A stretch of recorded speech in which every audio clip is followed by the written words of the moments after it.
For those looking to lose weight, we talk to an expert about intermittent fasting, its pros and cons.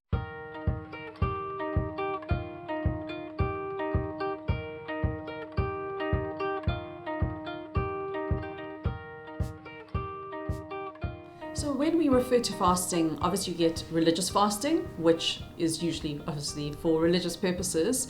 But when we're looking at from a health or a weight loss point of view, we're usually referring to intermittent fasting, which would imply that it's a period of time where you are not eating, whether it's for a few hours. Some people do maybe once a day that they eat, and then obviously then they would eat during those allocated hours that they're allowed to have. Certainly, there has been some research which has found that intermittent fasting can be beneficial from the point of view of reducing inflammation, and as well as from a weight loss point of view, and as well as from overall health and longevity.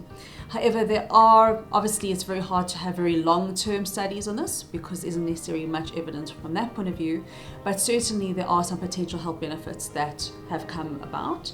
So specifically, that's been found that in terms of, for example, reducing the risk of cancer, in terms of diabetes risk or diabetes management, that there is some potential benefit. However, from a weight loss point of view, there are mixed results. So what I find is intermittent fasting is very, very popular at the moment, and certainly I get asked about it on a daily basis. It used to be that I was asked about veganism on a daily basis. That was very popular, and banting also, and keto is still popular, but certainly intermittent fasting is having its moment.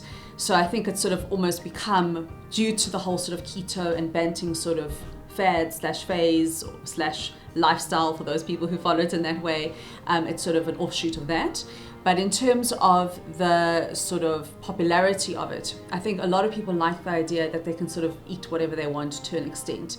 However, what I find is that those people who do intermittent fasting, so let's just say at the most basic level, which would be not eating breakfast basically, and then maybe eating from say 12 o'clock onwards, I find in the case of those sorts of people that what they often find is in the beginning, they tend to have good results. They tend to find that they are losing weight quite effectively.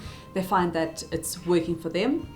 However, what tends to happen then after that initial period of time is either their weight loss starts to plateau, or even what lands up happening is that either then plateauing, they start to actually regain weight. And a big reason for that is that firstly, they haven't necessarily made any long-term changes to their diet. They haven't actually tried to eat better, they aren't necessarily eating healthier. All that they're doing really is they are cutting out breakfast. So in terms of the calories for the rest of the day, in terms of the actual nutritional balance, that hasn't necessarily improved.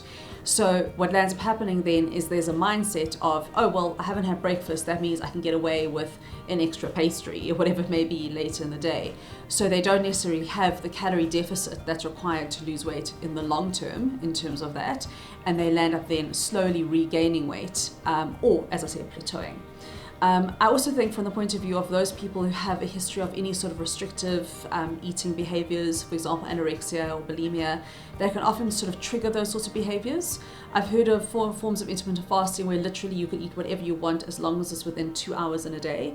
So you eat nothing and then have whatever you want for 2 hours. So that's essentially binging. So those people who already have some sort of issue can obviously be triggered by that. Those people who don't have an issue will potentially develop one. So there's a lot of other issues that come into the intermittent fasting in terms of the practicality and the safety of it, and the effectiveness that aren't always so straightforward. So that's why it doesn't always work for everybody.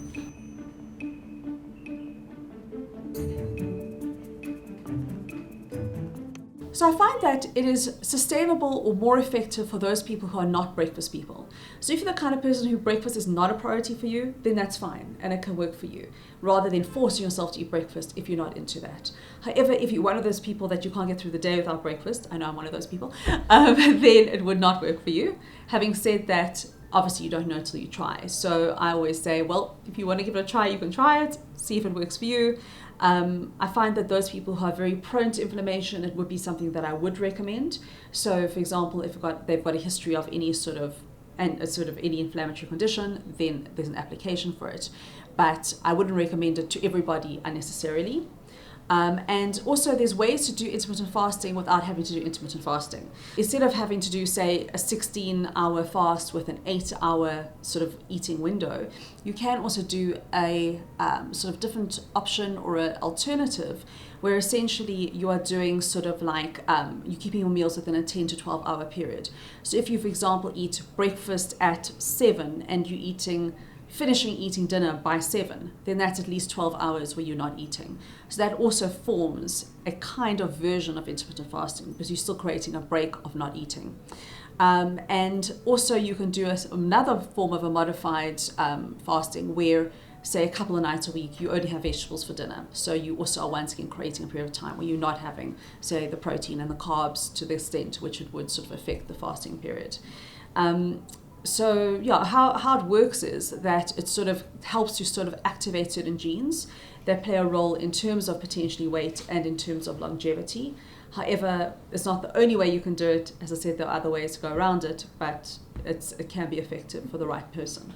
This is worth trying. You know, it won't do any harm if it doesn't work for you. So it's something that one could try.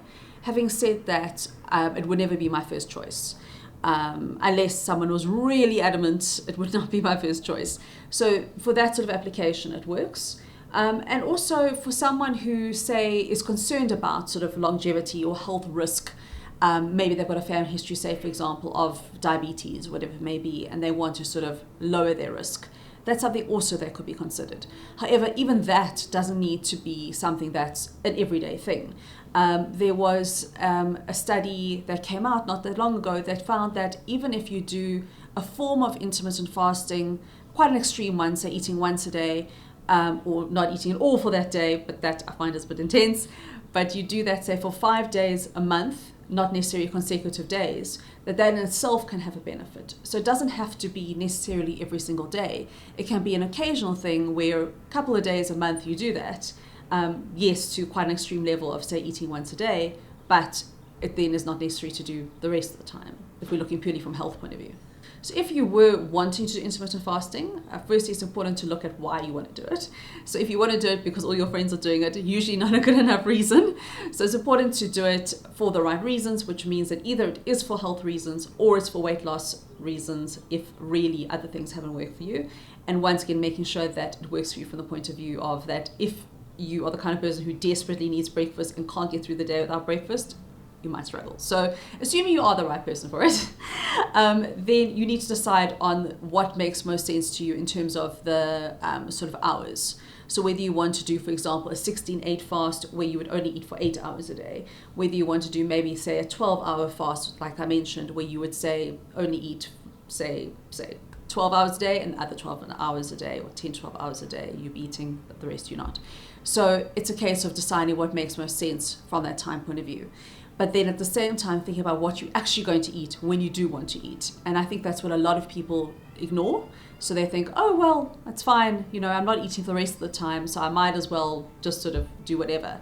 But you have to make sure that it's still balanced in terms of the rest of the day. So you still want to make sure that you're having enough protein, enough carbs, enough fat, enough fruits and vegetables, etc. So they're still balanced to the day. It's not just about just doing whatever you want, essentially, for that time.